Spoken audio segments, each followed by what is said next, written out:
ଆଜି ଆମେ ଏହି ଭିଡିଓରେ ଜାଣିବା ଗୋଟେ ଛୋଟିଆ କାହାଣୀ। ବୁଦ୍ଧି ଥିଲେ ଉପାୟ ମିଳେ। ଥରେ ଗୋଟିଏ ଗାଈ ଜଙ୍ଗଲରେ ଚରୁ ଚରୁ ବାଟ ବଣା ହୋଇଗଲା। ହଠାତ୍ ତା ସାମ୍ନାରେ ମହାବଳ ବାଘ ହାଜର ହୋଇଗଲା। ବାଘ କହିଲା, ମୁଁ ତୋତେ ଖାଇବି। ଗାଈ ବହୁ ଡରିଗଲା, ହେଲେ ବୁଦ୍ଧି ଖଟାଇ ଏକ ଉପାୟ ପାଞ୍ଚିଲା। ବାଘକୁ କହିଲା, ଆପଣ ହେଲେ ରାଜା, କେତେ ଜୀବଜନ୍ତୁ ଖାଇ ମୁହଁ ଦାନ୍ତ ଆସନ ହୋଇଯାଉଥିବ। ଆପଣ ଯାଆନ୍ତୁ, ପ୍ରଥମେ ଝରଣା ପାଣିରେ ମୁହଁ ଧୋଇବେ ଏବଂ ଝରଣା କୂଳର ମୁଗୁନି ପଥରରେ ଦାନ୍ତକୁ ପଜେଇ ଆସି ମୋତେ ଖାଇବେ। ଠିକ୍ କହିଲୁ କହି ବାଘ ଯେମିତି ଝରଣା କୂଳକୁ ଯାଇଛି, ଗାଈଟି ସେଠୁ ପଳାଇଗଲା। ହେଲେ ଯାଉ ଯାଉ ସନ୍ଧ୍ୟା ହୋଇଗଲା ଏବଂ ଗାଈ ଗୋଟିଏ ଗୁମ୍ଫାରେ ଆଶ୍ରୟ ନେଲା। ସେଇଟା ଥିଲା ସିଂହର ଘର।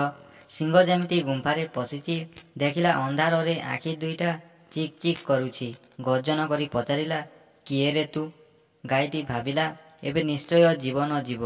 ତଥାପି ଏଥର ମଧ୍ୟ ସାହସ ସଞ୍ଚୟ କରି କହିଲା, ମୁଁ ଧପ୍ ଧପ୍ ରାଜା, ମୋ ଶିଙ୍ଗ ଦିଟା ଗଜା। ଏକ ଶିଙ୍ଗରେ ଗଛକୁ ଭାଙ୍ଗେ, ଦ୍ୱିତୀୟ ଶିଙ୍ଗରେ ସିଂହକୁ ମାରେ। ଏହା ଶୁଣି ସିଂହ ପ୍ରାଣ ବିକଳରେ ସେଠାରୁ ଯାଇ ଆଉ 5ଟା ସିଂହକୁ ଧରି ଆସିଲା। ତାଙ୍କ ଗର୍ଜନରେ ଗୁମ୍ଫା ଥରି ଉଠିଲା। ଗାଈ ଛାତିକୁ ଦମ୍ଭ କରି କହିଲା, ଏ ସିଂହ ତତେ 10ଟା ସିଂହ ଆଣିବୁ ବୋଲି କହିଥିଲି, ତୁ କ'ଣ 5ଟା ଆଣିଛୁ? ଆସେ, ତତେ ଆଗେ ମାରି ଖାଇବି।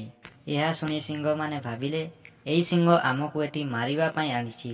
ଯିଏ ଯେଉଁଆଡ଼େ ପାରିଲେ ପ୍ରାଣ ବିକଳରେ ଧାଇଁଲେ। ସକାଳ ହେବାରୁ ଗାଈ ଘରକୁ ଫେରିଲା। ନିଜର ଉପସ୍ଥିତି ବୁଦ୍ଧି ଯୋଗୁଁ ଗାଈ ନିଜଠାରୁ ଶକ୍ତିଶାଳୀ ଜନ୍ତୁଠାରୁ ମଧ୍ୟ ନିଜ ଜୀବନ ବଞ୍ଚାଇ ପାରିଲା।